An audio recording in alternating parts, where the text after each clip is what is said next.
You do not have to be a terrorist to be charged with terroristic threatening. Parents, this is something local law enforcement want you to talk with your kids about. School threats come with real consequences. With Kentucky's recently updated second-degree terroristic threatening law, it's now easier for your child to be charged with a felony for causing others to fear for their safety in school. In a special report this morning, I did some research to show why kids and parents need to take this law seriously. When you think you've seen it all, then something else comes along. A new threat, a vague post, a comment circulating social media. You notice people being more protective. That's Callaway County Deputy Sheriff Brandon Gallimore. You see it. You see the less amount of cars in the parking lot, less number of kids that are riding buses. This is Gallimore's 11th year as a school resource officer.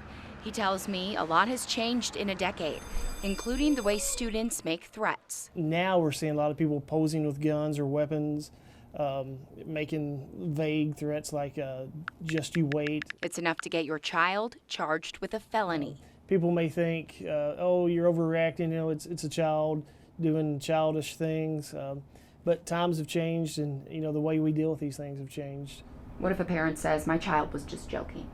It happens, and that's unfortunately something they're going to have to try to explain to a judge. It's like Ballard County Attorney Vicki Hayden hears it all the time. they don't think they did anything wrong. I didn't really mean it. Everybody knows me. I wouldn't do anything like that. I would like to see some remorse.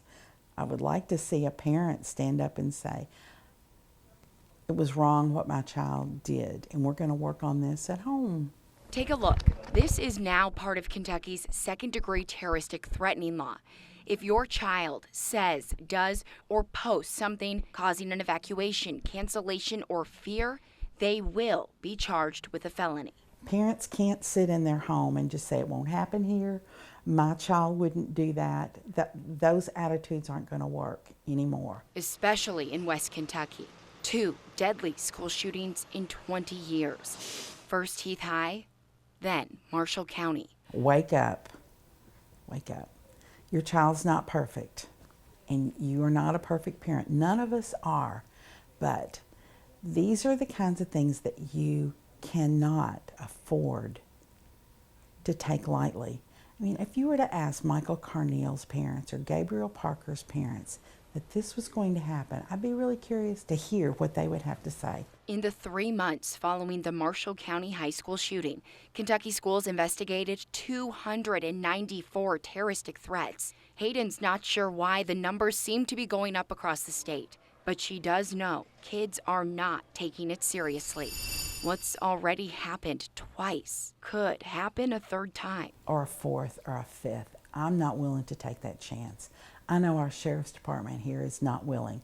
Our administrators, our teachers are not willing. It's a little bit of a different age. Clearly, the fact that instances of school violence have happened, and they've happened close to us, that's different. Ballard County Schools Superintendent Casey Allen says before the era of school shootings, kids were calling in bomb threats to get out of testing, leaving notes in the bathroom as a prank. Now, it's no joke. I have heard this culture, this age of students referred to as the school shooting culture. That's sad, but that's previous cultures didn't have to deal with that, concern when you were sitting in school. Earlier this year, Ballard County was on high alert following several rumored threats. Law enforcement and the school took every one of them seriously and spent a lot of time investigating. It's all hands on deck, and in some smaller counties, that's not very many hands. Any threat to the school or rumor of a threat automatically takes priority. Carlisle County Sheriff Will Gilbert says they have 2 full-time law enforcement on staff, and he's one of them. When they need reinforcements, they call in the jailer and volunteers. The whole community suffers a drain from it. Before becoming sheriff, Gilbert spent 2 decades with the Paducah Police Department. You'll find his name on a number of reports investigating students making terroristic threats at local schools. And it's an unfortunate reality that we've become desensitized. I can see the emotion and the passion in your eyes. Where does that passion and emotion come from? Give me a second, Brianna. No problem. It's not easy to talk about, Not even for a man who's practically seen it all. Can't guarantee that I won't. You had to call me out on it.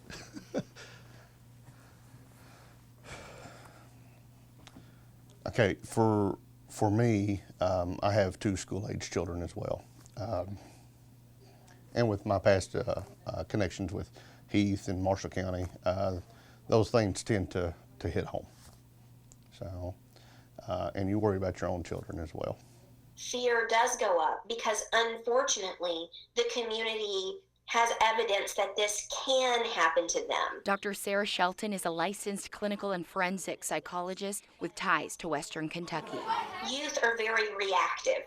So when they feel a strong emotion like anger, they are more likely than an adult to act on that behaviorally by either making a threat or engaging in violence. I Found a Gun, Columbine Part 2.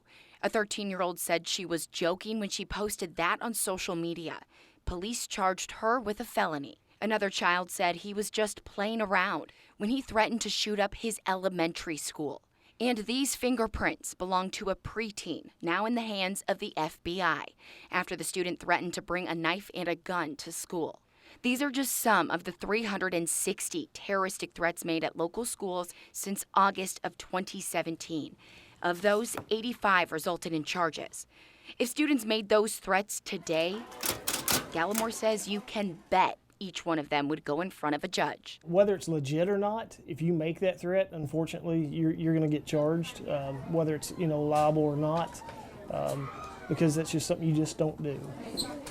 To calculate the number of threats in this special report, I filed open records requests with these 16 public schools in West Kentucky, along with local law enforcement. And every district provided me with information except Murray Independent Schools. They had their attorney send me a letter denying the request. But I was able to fill in the blanks with help from the Murray Police Department. And keep in mind, if you report something that you truly believe is a threat, you will not face charges.